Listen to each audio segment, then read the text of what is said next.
Earth, our Mother Earth, a long travel in the universe, a long universal voyage, a story of creation and development, but also an enormous and endless series of disasters and catastrophes.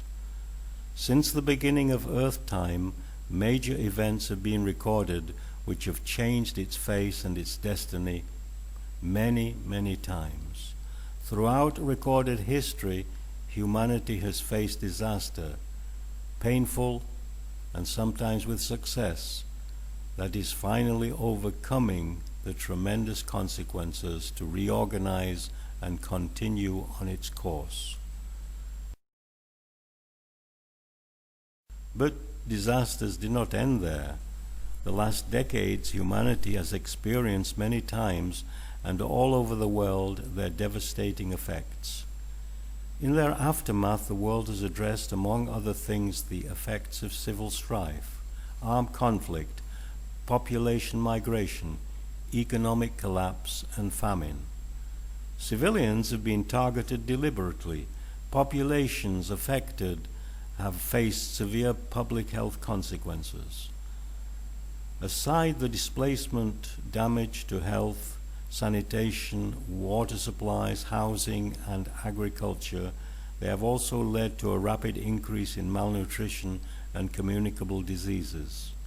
Thousands of people have been killed because there was no cure or no cure handy. Lack of adequate clean water and sanitation, timely measles immunization, simple treatment of dehydration from diarrhea, supplementary feeding for the malnourished, micronutrient supplements, and the establishment of an adequate public health surveillance system had devastating impacts. Antibiotics once cured diseases like tuberculosis, but do not always have the same effect today. Old enemies like polio refuse to go away. Others, like smallpox, threaten a devastating comeback if released, while some diseases still do not have a cure nor a vaccine. New ones have been identified, with scientists warning of a possible worldwide epidemic involving a killer virus that they believe does not even exist yet. The World Health Organization has warned us of the coming threats, of the coming disasters.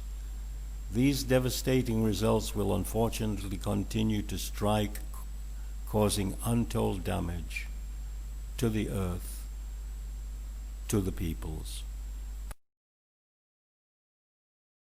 Public health-oriented response has given many answers, but this is not yet enough. We know we must intervene, but how, we are not sure. This is the question. Certainly, we need much more drastic action. We must start now and undertake it with a new and universal mindset. A healthy, well-protected society best optimizes production and equality. We need a truly universal and catalytic intervention in managing the disasters, or the effects of disasters. We need a global renewal of disaster management with emphasis on the health of the public and on international health diplomacy. They push towards the development of a system which will promote a global public health disaster management system supported by the new United Nations Security Council. Public health is the key.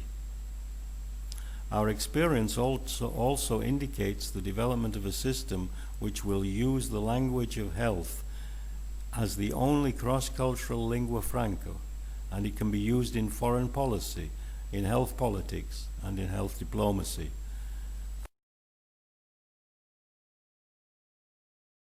Public health, with its face of friendly neutrality, is a most useful instrument for reconciliation and a different strategy for appropriate socio-economic development.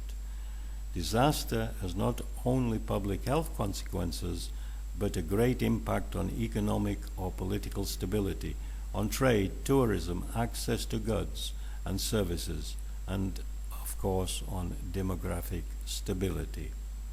Can politicians find the courage, scientists the imagination, and society the understanding to support public health disaster management before their effects or the effects of disaster spiral out of control within a vicious circle?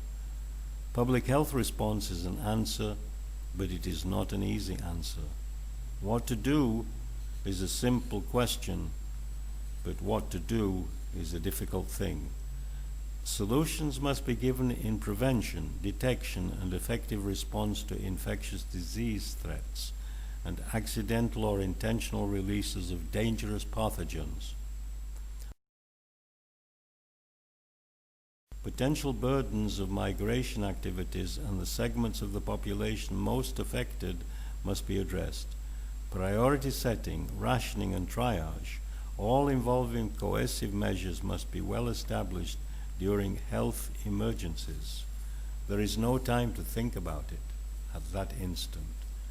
Complex ethical and social values invoked should be examined before such measures are implemented.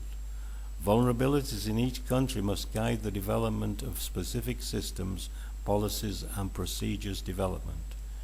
Real-time biosurveillance and effective modern diagnostic systems must be developed. Countries must develop public health emergency operations centers functioning according to standards, international standards, good training, and functioning demands. In other words, public health preparedness must become central to the public health mission of all societies and reflect modern public health security systems. Public health agencies must develop advanced response mechanisms which will permit not only countries alone, but for large geographical areas, regions, to respond more effectively. But the response is a difficult task for poor countries because of weak infrastructure and inability of the people to move to safer places. Local medical services may be disrupted and require international help. The rehabilitation needs of disabled citizens force the response teams to take into account the international aid which assists national and local authorities in routine medical and surgical facilities, such as the effectiveness of international surgical teams, must be addressed. For example, the complex issue of survivors with crush injuries demands international aid and provokes coordination issues in complex circumstances with international aid organizations and agencies. Threats to health caused from the mass movement of people away from the scene and into inadequate temporary facilities must be addressed. Also, difficult questions about sustainability and appropriate use of limited resources rise. But in order to achieve all these global health security issues, we must first strengthen many other things. In order to achieve the highest possible level of global public health security, all countries must fully implement international health regulations.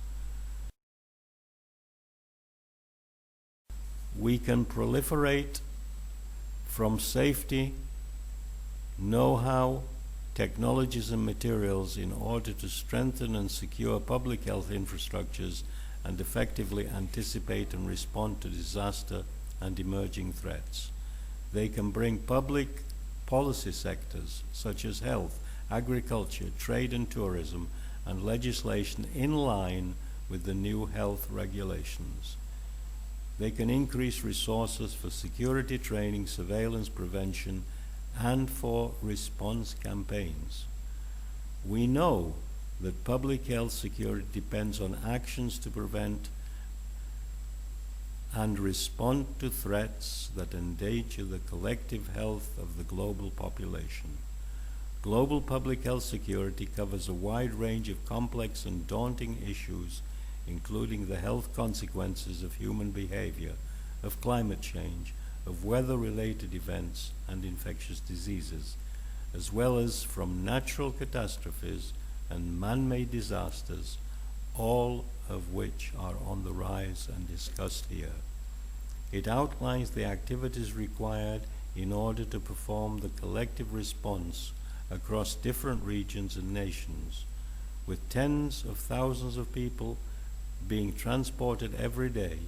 Contagious illness has unprecedented opportunity to spread farther and faster. Lack of a global public health security system may also have consequences in terms of economic or political stability, trade, tourism, access to goods and services, and demographic stability.